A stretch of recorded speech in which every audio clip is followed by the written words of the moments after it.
Bismillahirrahmanirrahim. Assalamualaikum warahmatullahi wabarakatuh.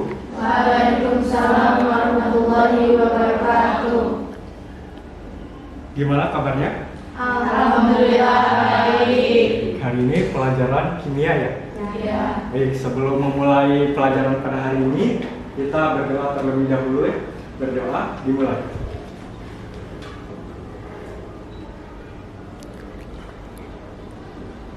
Berdoa, dicukupkan. Ya, ada yang tahu materi hari ini apa? Ya, sebelumnya sudah belajar materi apa?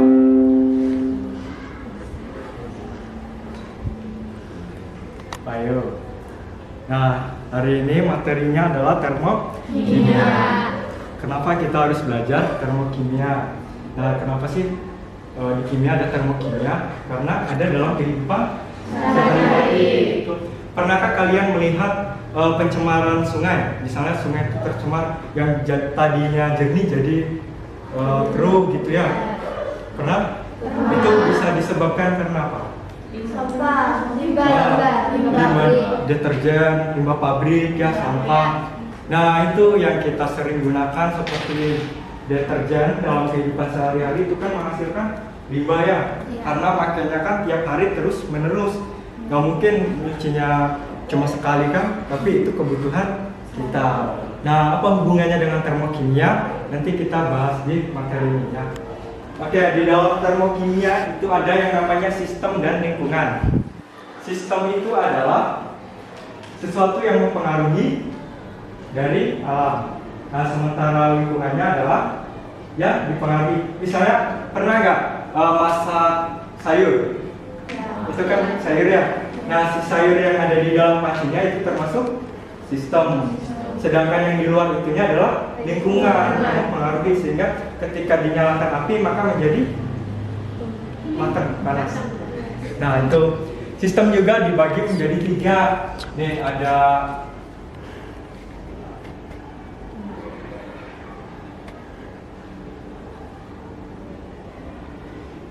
sistem terbuka, tertutup, dan terisolasi.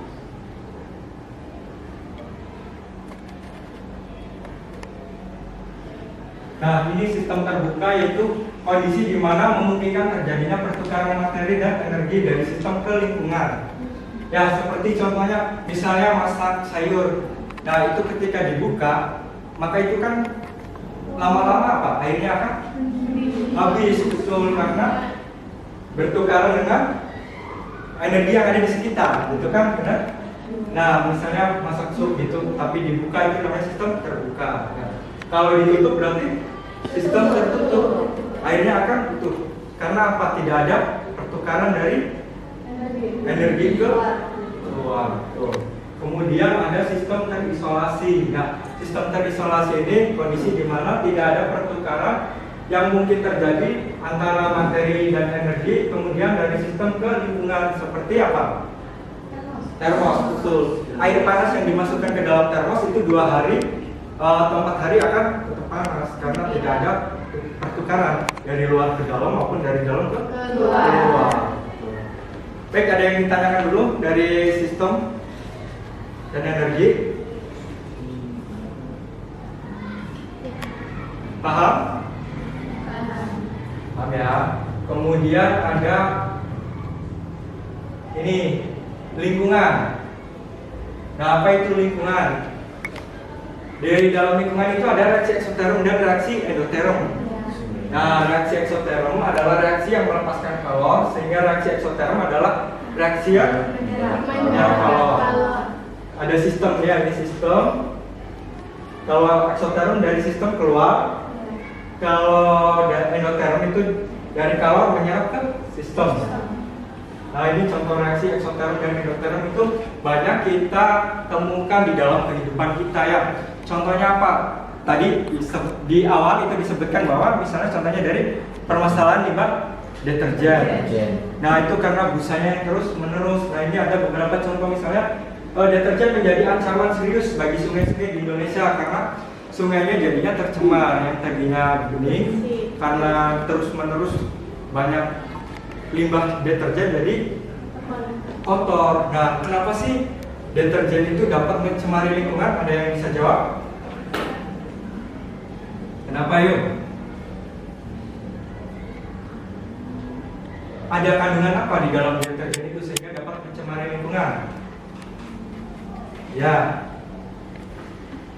Deterjen mengandung bahan kimia yang bisa membahayakan kesehatan manusia dan lingkungan. Lantaran deterjen bisa menyebabkan iritasi pada kulit, mata, dan saluran pernapasan. Deterjen mengandung fosfat yang dapat menyebabkan eutrofikasi pada cairan. Ya, itu ya. Karena deterjen itu satu mengandung surfaktan, termasuk bahan kimia yang berbahaya ya, surfaktan itu. Tapi kalau makainya di ambang batas yang maksimal, maka bisa dikatakan aman. Namun tetap aja ya, yang namanya bahan kimia kalau berlebihan itu akan membahayakan. Kemudian ada apa lagi? Ada apa? Pemutih, betul, ada pemutih. Kemudian ada pewanginya. Kalau pakainya berlebihan, maka akan tercemar lingkungannya, bukan hanya sungai, seperti apalagi tanah gitu ya, yang tadinya subur karena tercemar oleh limbah deterjen, jadi cacing-cacing pada mati gitu ya. Nah itu hubungannya misalnya dari reaksi eksoterum dan endoterum ada lingkungan karena berhubungan dengan sehari-hari gitu ya. Nah lalu bagaimana sih misalnya untuk mengatasi hal itu? Kita mencari deterjen dengan bahan yang lebih ramah lingkungan. Betul, bahan yang lebih ramah lingkungan, seperti misalnya dari surfaktannya kita ganti dari buah merah gitu ya, atau dari belimbing bulu misalnya yang mengandung surfaktan, itu kan lebih ramah lingkungan. Karena zaman sekarang kan sudah ada deterjen yang lebih ramah lingkungannya, seperti apa? Misalnya yang ada di TV yang deterjen dari tumbuhan. Ada kan? Ya. Apa ya? Lupa namanya itu. Nah itu ya, itu kan lebih aman yang dari tumbuhan karena dapat terurai oleh tanah. Sehingga ketika digunakan terus-menerus itu akan aman. Nah lalu apa hubungannya dari deterjen ini ke reaksi eksoterum dan endoterum? Ada yang tahu? Nah jadi hubungannya itu, deterjen itu memiliki suhu. Nah ketika diuji misalnya deterjen A, B, C, D itu suhunya akan berbeda-beda. Ada yang 50, ada 60, 70, 80 gitu kan. Nah menurut teman-teman, deterjen mana yang aman digunakan? Apakah suhunya yang tinggi, apa suhunya yang rendah? Rendah. Kenapa yang rendah?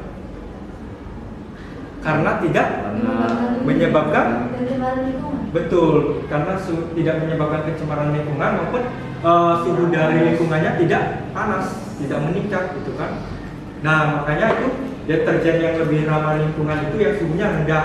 Nah di dalam reaksi eksoterum dan endoterum ada yang namanya reaksi yang melepaskan kalor dan ada reaksi yang menyerap kalor. Yang mana? Yang suhunya rendah yang melepaskan kalor, apa yang suhunya tinggi?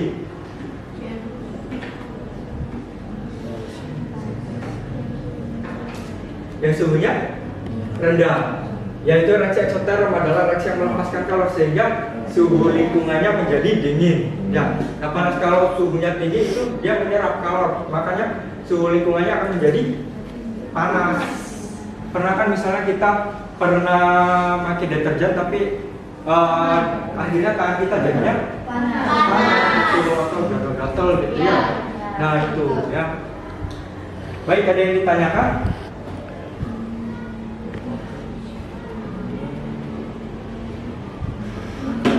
Nah itu materi dari termokimia yang sangat berhubungan dengan kehidupan kita sehari-hari ya. Contohnya dari deterjen. Itu kan isu-isu lingkungan yang memang kita perlu untuk mempelajarinya supaya ketika semakin ke sana maka kita bisa mengatasi supaya tidak terlalu tercemar lagi kan. Kita kan nggak mungkin sampai sekarang itu beberapa puluh tahun kemudian limbah deterjen akan semakin banyak. Yang ditanyakan dulu.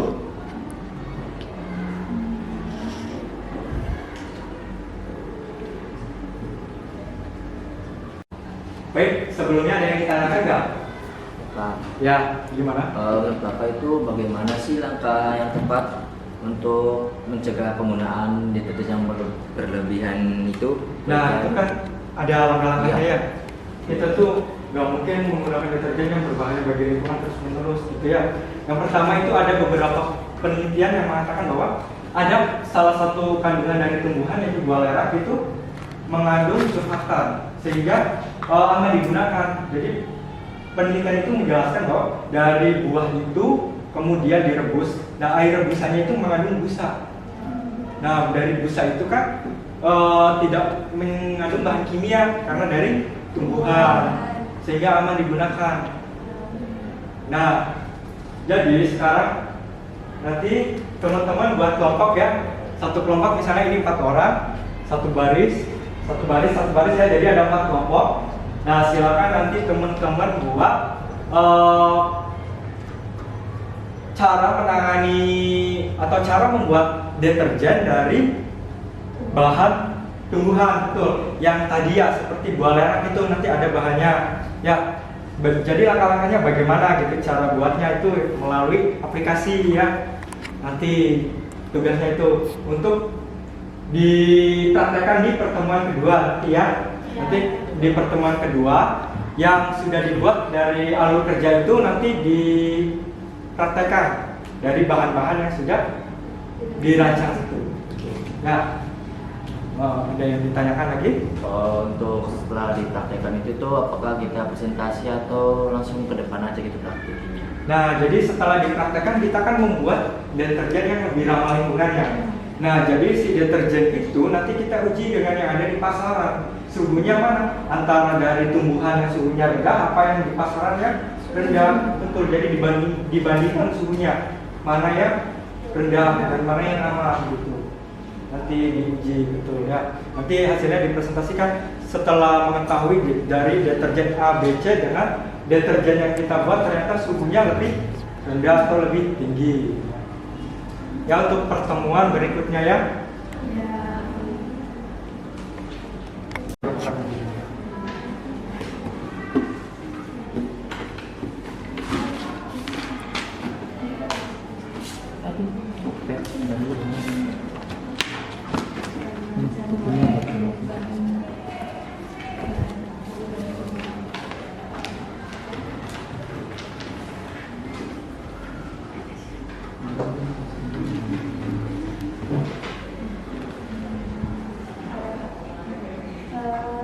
Cara membuat deterjen.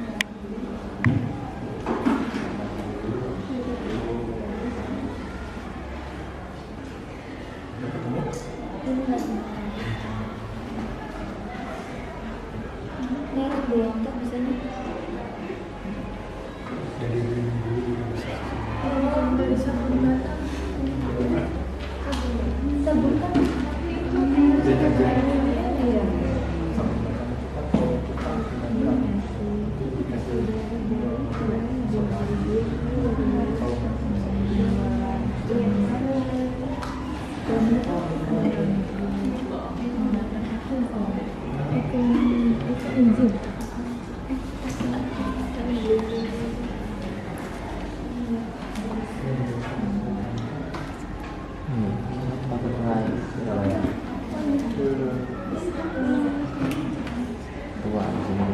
Jangan kayak gitu sih.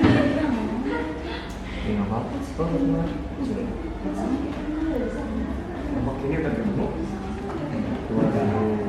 Ini udah. Itu kan misalnya ada nama anggotanya itu bebas atau sekur kayak gitu. Nama anggota, nama kelompoknya itu kelompok bebas atau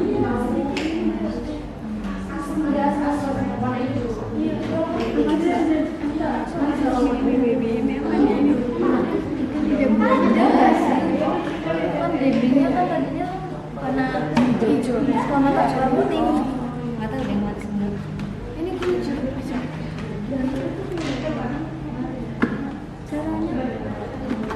nggak ada rasa, suka.